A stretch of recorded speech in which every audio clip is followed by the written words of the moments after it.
Welcome to this episode of Pottawattamie County Routes. I am Todd Studer, and we all week long have been bringing you conversations from the Masonic Temple in Council Bluffs because Burgers for Blue is going on. And while the guest that we have sitting next to me is not in law enforcement, he's very key to being able to put this event on. This is Jeff Jensen, and he is a market sales leader for Bimbo. And that, a lot of folks have seen side of the truck and seen products in stores, but, you know, chances are, if you're really enjoying a hamburger, there's a good chance it's one of your products, right? Yes, there is. Very good chance, yes. So you provided all of the buns and rolls and things that we have here for this event. Yes, and have correct. been doing that for a while. Yes, I have been involved with Burgers for Blue for 6 years. I believe from its inception, I started as frontline retail management of grocery stores. So I was involved the first year with some of the meat. And then when I transitioned to the role with Bimbo, buns and bread rolls were all just a given. Obviously, I wanted to be a part of this. I love the subject and the topic. So yeah, it's been great. Yeah, and it's, well, you live next door to the guy that kind of spearheaded this whole thing. That is, which kind of gets yep. it. But it sounds to me like he didn't have to talk to you very hard. He No, just had to, not at all. That we're doing this, and you're like, yes, we want to be a part of it. Yeah, he told me about the event the first year, and I told him immediately, hey, I'd like to be involved in that because, you know, it's a great cause. So you are a Southwest Iowa guy. I am. I live up in the Crescent area, and it's covering a lot of Southwest Iowa with your territory, but also true. Dipping across the river into Omaha a little bit too, yes, right? Yes, you can't avoid it. But yeah, no, I basically cover half of Omaha, kind of splitting it down the middle, and then I have all of Southwest Iowa, stretching from Council Bluffs as far east as Corning, and then as far south as Bedford, Iowa, and then basically everything south of Dodge in Omaha. So the Gretna, the Papillion, Bellevue, La Vista, all of that area. If you're in a retailer, it's one of my accounts. So. And you are out there talking to grocery stores. You're talking to convenience stores? We do convenience stores. Yep. I have all the convenience stores in that same zone. My job entails going in, kind of talking sales promotions with them. The two companies have decided on these items and what we're going to promote. And we try and come to some sort of agreement on display space, or, you know, what we like to call wow displays. You know, when you walk into a store and see some really fancy display that maybe draws a picture out or, you know, sends a message, those are a lot of times come from the ideas of I or the store leadership.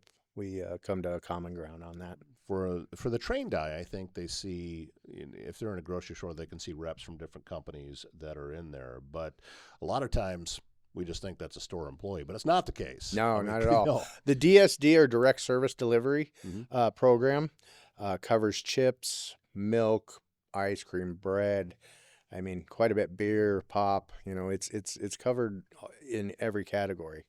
So, and that's kind of what I oversee is the route guy that you see in the store delivering bread. They kind of I oversee them.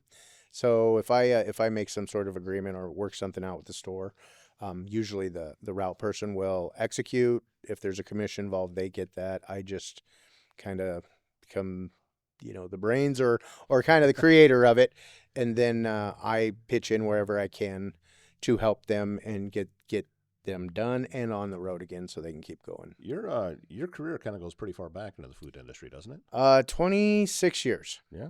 Yep, I actually came out of woodworking and cabinets as a shop kid. Really? And 9/11 happened, and a lot of things kind of stopped getting built, and people were trying to keep you working, but there was no work to really do. So I actually walked into a Hy-Vee and ran into a guy I went to high school with, and I was, you know, had been laid off and was looking to find something, and he had some night crew positions he needed to fill, and he says, I can get you some work right now, you know, which worked out with the schedule as far as kids and stuff at the time. So I took it, and I kind of worked my way up through and left Hy-Vee after 10 years as a mid-level management person. And then I went on to B&R Stores, which is the parent company of Super Saver, Russ's Markets. Okay. They're both known in Iowa.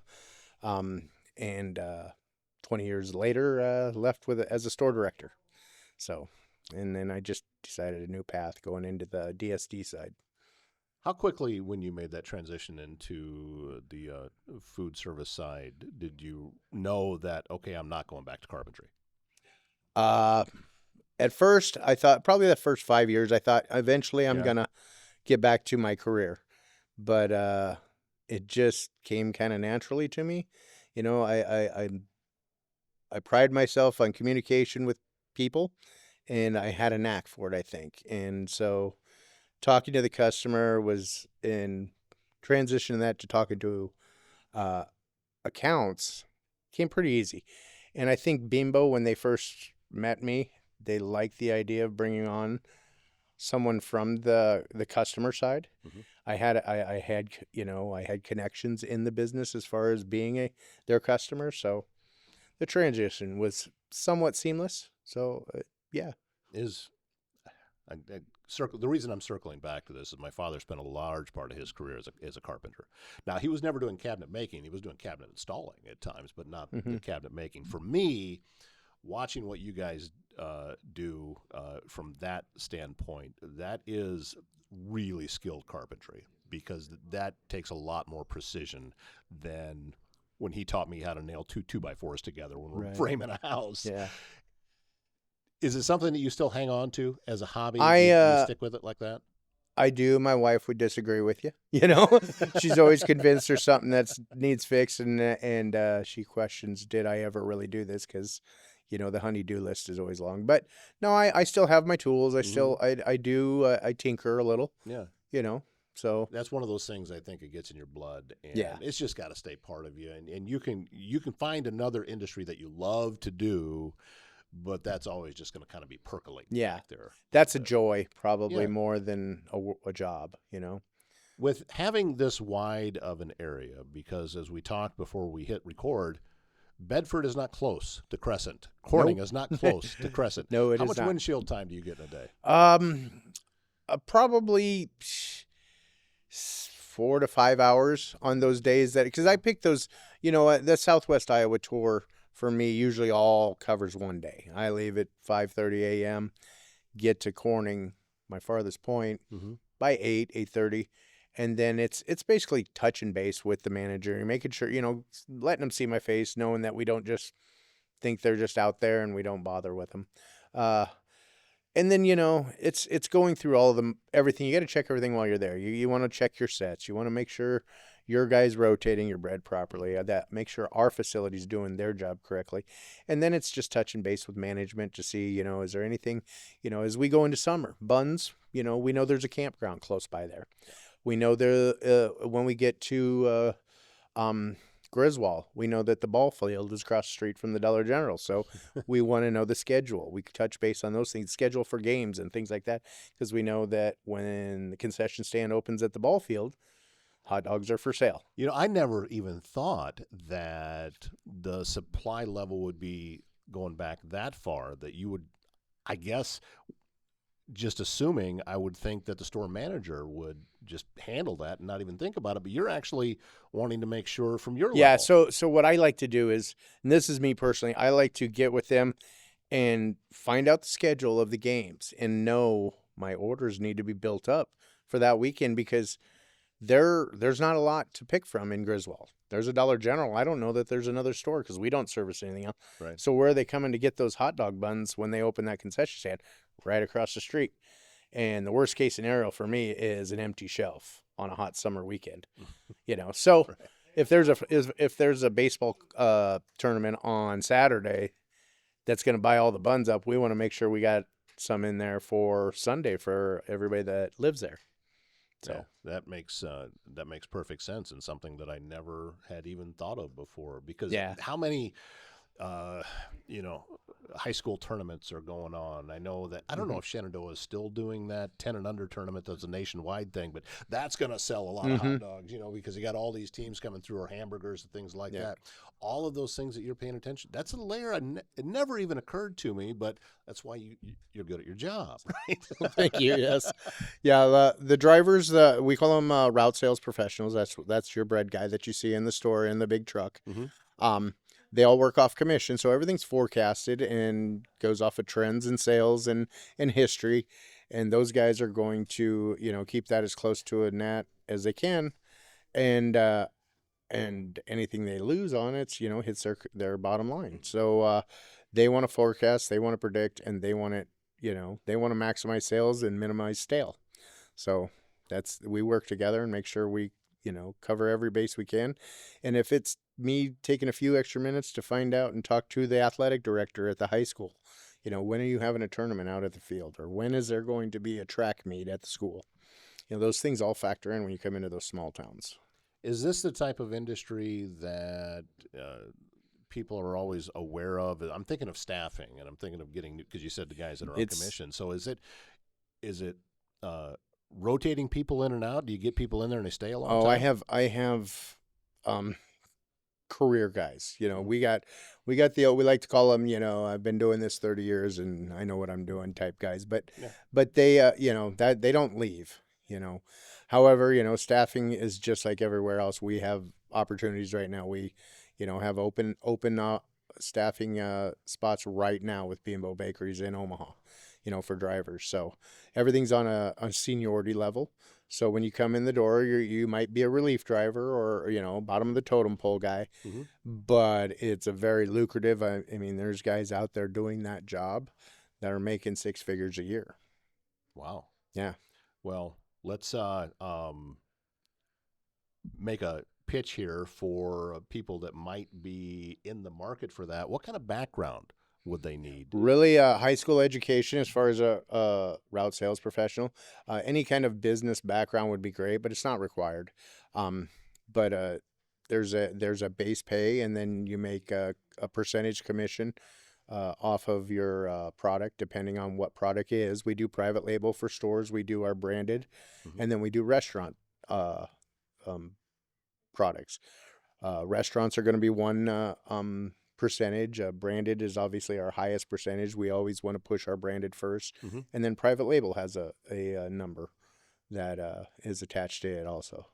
So in my mind, then, somebody that's got a little bit of an entrepreneurial spirit. Yes. That it's kind of a combination. Okay, I want to be an employee and have a little bit of a feeling of structure, but at the same time, I want to sink or swim on my own, and that does take a special. This is. I mean, you are obviously an employee when you're a route sales professional, but you also kind of own your own business. You're everybody. Anybody coming into it, if they don't want to grow sales, probably are picking the wrong profession. But if you want to control what your potential is, this is definitely a position that can do that. Comfortable talking to people, comfortable making relationships, because I can tell by looking at you, you get it, that it's about when you go and you visit a manager that maybe you haven't seen him for 6 months, but he's going to know who you are because you've developed a relationship there. Right. And regardless of the industry, if you're faking that, they'll smell it out in a second. Yes, they will. It has to be genuine. I like to, I try and connect with as many managers as I can. You're going to have those one-offs that they don't have time. Vendors, they see us kind of as the leech. What do we want when we're coming? Right. And I try and approach it. It's like I try and communicate and have conversations with them. Don't just come in, hey, I need I'm looking for this, this, and this. Try and create a relationship. Yeah, that's how it works. And I have found that regardless of what it is that I'm doing, especially now with this, it is about that. And it has to be like, if I have a client that's a friend, they're a friend first. Yeah.